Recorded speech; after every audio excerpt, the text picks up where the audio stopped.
प्रतिस्थापना विधि। ठीक है, कौन सा मेथड सीखेंगे? प्रतिस्थापना। 2x माइनस वाई बराबर 2, समीकरण 1 हो गया। नेक्स्ट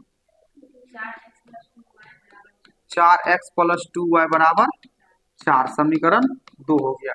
देखो बाबू, इसको बनाना है प्रतिस्थापना विधि से। ठीक है, कौन सा विधि से बनाना है? प्रतिस्थापना विधि से। तो प्रतिस्थापना विधि से बनता कैसे है, जरा इसको समझिएगा आप लोग। ठीक है, दो समीकरण दिया है, 2x minus Y equal to 2 और 4x plus 2y equal to 4। ये समीकरण देकर के रखा है और इसको बनाना कौन सा विधि से? प्रतिस्थापना विधि से। क्लियर है?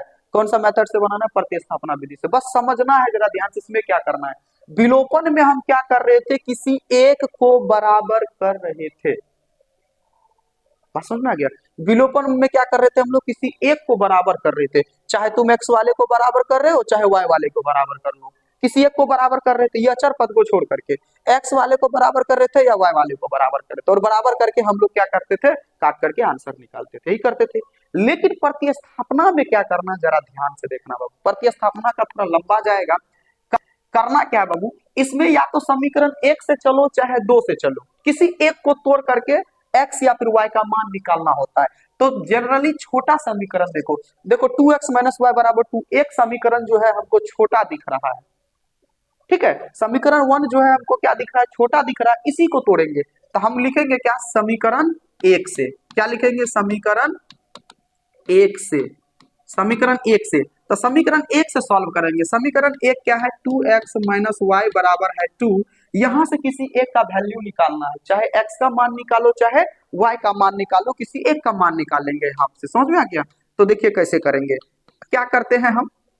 देखो बाबू, y का मान निकाल लो। ऐसा मान निकालो कि बटे में ना जाए। चाहे तुम x का भी मान निकाल सकते हो, चाहे y का भी मान निकाल सकते हो। देखो, जैसे देखो 2x,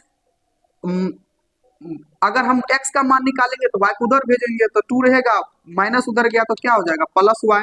अब देखो क्या करेंगे, 2x बराबर हम क्या करेंगे? यहाँ पर x बराबर हो जाएगा 2 प्लस वाई, अब बटे, और 2 इसके बटे में भाग जाएगा। समीकरण इसको मान लेंगे 3।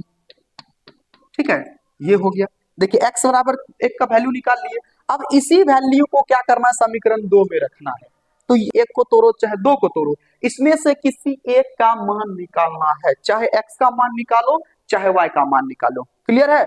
चाहे x का मान निकालो चाहे y का मान निकालो, किसी एक का मान निकालना है आप लोगों को।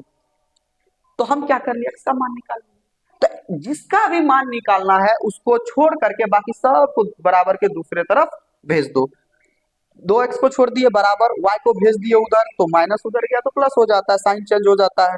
तो x बराबर क्या हो जाएगा? 2 प्लस वाई बटे 2, और इसको बना लिए समीकरण 3। क्लियर है? अब देखो एक बात बताओ बाबू, यहाँ पर समीकरण जब 3 बना है, समीकरण जब 3 बना है तो यहाँ पर देखिए क्या आया है? x का मान मिला है तुमको। क्या मिला है? x का मान मिला है। इस x का मान को समीकरण 2 में रखेंगे। याद रखिएगा, जिस समीकरण को तोड़े हैं, तो समीकरण किसको तोड़े हैं? एक को तोड़िए के ना x का मान निकाले हैं, तो इसी x के मान को 2 में रखना है। याद रखिएगा, एक को तोड़े तो x का मान मिला, इसी x के मान को 2 में रखिएगा। अगर हम 2 को तोड़ करके किसी एक का वैल्यू निकालते तो किस में रखते? 1 में। एक को तोड़ करके अगर हम तोड़ के निकाले हैं तो किस में रखेंगे? 2 में रखेंगे। तो वही बात हम यहाँ पर लिखने जा रहे हैं कि x का मान समीकरण कितना में रखने पर? 2 में रखने पर। तो x का मान 2 में रखने पर, तो 2 में रखेंगे तो देखो बाबू, पहले 2 को लिख लो। 2 है क्या? तो 2 कहोगे सर 4x प्लस 2y बराबर 4 है यहाँ पर। अब यहाँ हम निकाले हैं x का मान, तो x के मान पर जहां x का वैल्यू वहां पुट कर देंगे यहाँ पर। तो क्या रहेगा? 4 रहेगा बाबू। 4 रहेगा। x के जगह पे हम क्या रखने जा रहे हैं?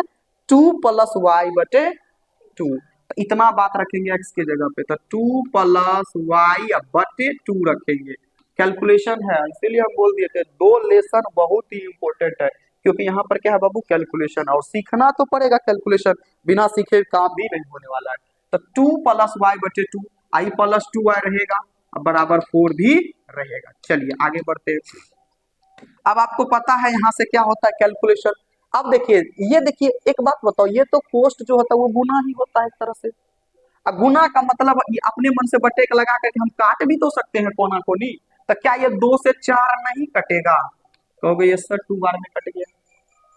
अब एक बात बताओ, कोष्ट में है, कोष्ट में 2 पद है, तो दोनों पद को 2 से गुना करके बाहर निकालना होगा, ये बात आप लोग को पता है। तो 2 दूनी प्लस का प्लस और 2 गुना वाई 2y प्लस 2y रहेगा यहाँ पर बराबर 4 का 4। आगे बढ़ते हैं, 4 का तो किसी के साथ कुछ नहीं हो सकता, 4 का 4 रहने दो, 2y और 2y मिल करके क्या हो जाएगा 4y बराबर 4। अब एक बात बताओ, 4 को भेज देंगे उधर तो 4y बराबर क्या हो जाएगा 4 माइनस उधर चल के प्लस गया तो माइनस हो जाएगा 4। तो 4y बराबर क्या हो जाएगा 4 4 कट गया बराबर 0, y बराबर क्या हो जाएगा 0/4 बराबर 0। 0 आया था आंसर क्या 0। अब इस 0 का जरा ध्यान से समझना है अभी भी। अब हमको y का मान देखो एग्जैक्ट रूप से आ गया, y का मान कितना आ गया बाबू 0 आ गया एग्जैक्ट रूप से, y का वैल्यू कितना आ गया 0 आ गया एग्जैक्ट रूप से। तो इस y के मान को क्या करेंगे जरा देखना है, y समीकरण 3 में रखने पर, यहाँ पर क्लियर है, y का मान समीकरण 3 में रखने पर देखिएगा ध्यान से। अभी जो हमको y का मान एग्जैक्ट रूप से आया है, इस मान को किसमें रखेंगे, ये जो 3 वाला बनाए थे इसमें रखेंगे। तो y का मान देखिए, पहले 1 को तोड़े 2 में रखे, फिर 2 से जो एग्जैक्ट मान आया है उसको हम लोग किसमें रखेंगे 3 में रखेंगे। तो 3 क्या है भाई 3 है हमारा यहाँ x बराबर। तो x बराबर कितना है बाबू, तो x बराबर कहोगे सर 2 प्लस y अब बटे कितना है 2 है। चलिए x का x रहने दीजिए, 2 भी रहने दीजिए, प्लस y के जगह पे क्या हम 0 डाल सकते हैं, यस y के जगह पे 0 डाल दीजिए, बटे 2 का 2 रहेगा। चलिए x बराबर क्या हो जाएगा 2 प्लस 0 2/2 कट करके कितना हो जाएगा, तो कहोगे सर x बराबर 1 आ गया। तो अतः हम क्या कह सकते हैं, अतः x बराबर 1 और y बराबर कितना 0, यही हमारा हो गया आंसर। क्लियर है? चलिए इसको लिख लीजिए आप लोग, ये हुआ प्रतिस्थापना विधि।